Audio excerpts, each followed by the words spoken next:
So today I wanted to kind of touch on how we handle our babies that are on the spectrum, primarily our babies who are ADHD and autistic, because of course that's what I did with my children. My oldest son is ADHD, my youngest is ADHD and autistic. And I feel like it's not really understood the types of challenges they have in being ADHD and autistic. Generally, just anybody on the spectrum, they tend to have a lot of the same challenges, and they can come off as negative behaviors or bad behaviors, the ones that we don't like. For instance, we tend to call them lazy, or call them sorry. That's a big one in the Black community. You're so sorry. Or too talkative, talking too much. We call them weird, call them unmotivated, call them unproductive. There's just so many different, behaviors that they have and challenges that they have that come off as something that we don't like to deal with, especially in children, because, this society, especially in the Black community or in Southern Black communities, children are just to be seen and not heard. And they're supposed to produce, no matter, what their issue is. There's so many families and children out there, who are battling, ADHD and autism. And because their families either don't care to or just don't understand them and don't, want to try to make accommodations for them, they end up suffering, they end up being traumatized. So I just want to talk about a few different ways that they can be handled differently, so that they're not having to go through so much trauma, right?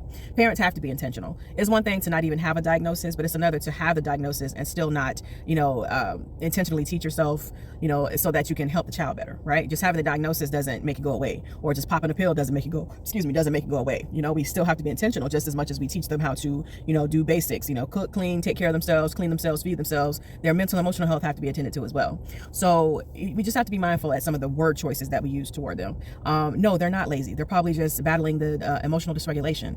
Their system literally will shut down on them, especially when they feel overwhelmed. They can literally be sitting there for hours and hours, constantly repeatedly telling themselves, yes, I know I need to go clean the kitchen, or I know I need to go do my homework, or I know I need to go do some task. But because their system is dysregulated, it will lock them up. Executive dysfunctioning is a real thing. It will lock them up. And then now you got your parents coming in there yelling at you, oh, you so fucking sorry, you're so fucking lazy, I told you to do this hours ago, when the parent just doesn't really understand emotional dysregulation, right? And even as adults, a lot of people with ADHD or who are on the spectrum, they still battle with that. But because they're adults, they get a pass. Or because they're adults, they're on their own space, they get a pass. Or unless, they have a partner they're living with and the partner doesn't understand, so they're constantly on their backs about being unmotivated, being lazy, being sorry, or just being unproductive, right? And it really does create a traumatic environment for the children, because it's just like they don't even have the time to understand what they're going through, let alone the parent. If the parent's not teaching themselves about their disorder, and then teaching the child about their disorder and teaching them how to deal with it, it just falls on the child. Now the child is traumatized, right? But it just really I have a soft spot for it. Of course, like I said, my children are on the spectrum, so I had to intentionally make sure that I asked the doctor's questions, that I read up on stuff, even if you just have to Google shit. I had to be intentional in understanding what fucking ADHD meant. I had to be intentional about what autism meant, right? And it's just not something to get them an IEP. It's not just something to get them some medication and go about your day. That the accommodations are not just for school. The accommodations are for home too, right? So just like they'll take ADHD, for instance. ADHD is just not hyperactivity. It's just not, they got too much energy. ADHD, again, comes with emotional dysregulation. It comes with, their brains never turning off. That's why they probably talk too much, especially girls with ADHD. And girls have been getting misdiagnosed for so fucking long, because for the longest, ADHD was only a boy thing, right? But ADHD, the brain never fucking turns off. Do you know an adult right fucking now who never fucking stops talking? They probably have ADHD because their brain never turns the fuck off. Right? So back in kids, emotional dysregulation, the talking too much, the meltdowns, especially with autism. They may look like extreme tantrums, but they are meltdowns. Their systems are literally screaming, inflamed on the inside, so they're freaking out. And I hate this, especially for Black boys, Black men, because there are a lot of Black men incarcerated right now because they're undiagnosed. Because their meltdowns were considered tantrums, because they used to get their ass whooped when they were having a meltdown, when they needed help regulating their emotions. They needed help regulating their nervous system to calm down. So we have to be more mindful of our word choices. Not that we shouldn't be doing that anyway with kids, because parents just do not understand how heavy their words stick in their children. If you have been calling your child sorry, lazy, dirty, whatever, since they were little, you have been embedding that shit in them since they were kids. They have been absorbing that shit into their psyche since they were kids. We really be fucking our kids up. You have to be mindful. You are your child's first bully. You was the first person to call your child dirty, stupid, lazy, unproductive. You were the first person to make your child feel like they ain't shit because they didn't bend to your rules. They didn't bend to your willing.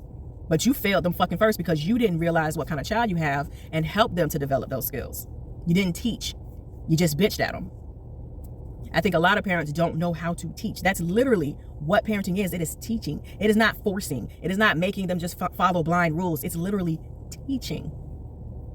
So please be more mindful of your word choices, especially when it comes to our babies on the spectrum. No, they're not lazy. They're probably just emotionally dysregulated, or their executive dysfunctioning is kicking in and they can't do what you're asking them to do. Our ADHD babies, they're not fucking lazy. They're not. They're super forgetful. They probably forgot that they had to wash the dishes because they got caught up in a fucking TikTok stream. Don't you as an adult easily get caught up in TikTok if you're a TikTok kind of person? You know how easy it is to just keep scrolling and scrolling and scrolling and scrolling and oops, a fucking hour and a pass by. But you literally dig your nails into your child when they fall into that loop. Help your ADHD child. You know they're forgetful, so help them set alarms in their phones. Set reminders in their phones. Help them draw out a task of what they need to do. You tell them to go clean the kitchen, and an ADHD mind, trust me, that is not the same thing of what you think cleaning the kitchen is as the parent. You literally have to tell them step by step of what needs to be done. Don't be fucking lazy. Clean the fucking counters off. Well, you didn't say that was a part of cleaning the kitchen. You literally have to be specific and detailed with people who have ADHD. They need details, baby. They need details. A list. This is how you clean the kitchen. You wash the dishes. You dry them. You get a cleanser and spray the counters down and wipe them down. You go wipe down the dining room table. Whatever you want done in that kitchen to be clean needs to be on that list. Their minds are scattered. Especially if this is something you know you fight with all the time. Instead of calling your child lazy, how about you actually learn and help them? So that's my rant for today. Please be more mindful and don't help not to make our babies on the spectrums. Let's lessen the trauma that they go through, because they already got to go through it in the world. They already got to go through it in the school environment, because these schools still are not, and some of them are slowly coming along, with being more spectrum friendly, but we still got a long ways to go. So they should at least have a safe space at home. Their parent, they should at least be able to come home to their parent who completely understands them wholeheartedly. I understand, baby, you get dysregulated. I understand right after school you need to decompress. I understand you probably they got to have a routine, baby. Children already need routine and structure, but sweetheart, the babies on the spectrum, they need that structure. Okay, especially autistic children. They thrive. They have to have that routine. You knock that routine off, they will fucking spaz. Okay, so you have to be able to not only understand the child, you have to know what it means to have ADHD, know what it means to be autistic. And I'm sorry, if you don't want to do the work, that's just you intentionally saying, okay, I'm choosing to traumatize my child, because that's not fair. Your job as the parent is to be able to learn this child so you can teach them about themselves so they know how to handle themselves accordingly, right? Again, that teaching, it is your job to teach your child. It is your job to understand so you can teach them and help them to navigate what it is that they have challenges with. Because guess what? These challenges are not going anywhere. These challenges are going to follow them right after 18, and you didn't prepare them. So then what? So now it's on them. It's their fault because you did not prepare your child, because you didn't take the time to learn about their disorder to better equip them so they can go out into the world and handle it. No, because nobody helps you. Because 9 times out of 10, if you have a child on the spectrum, baby, you on that spectrum too. But see, your parent didn't take the time to teach you and learn about it. Especially in the older generations, of course, mental health wasn't, as acceptable as it is now. It was just, oh, you dumb, you stupid, or he weird, or he off. And I'm gonna beat your ass if you still don't fall in line with everybody else, right? Take the time to learn about your baby's disorder.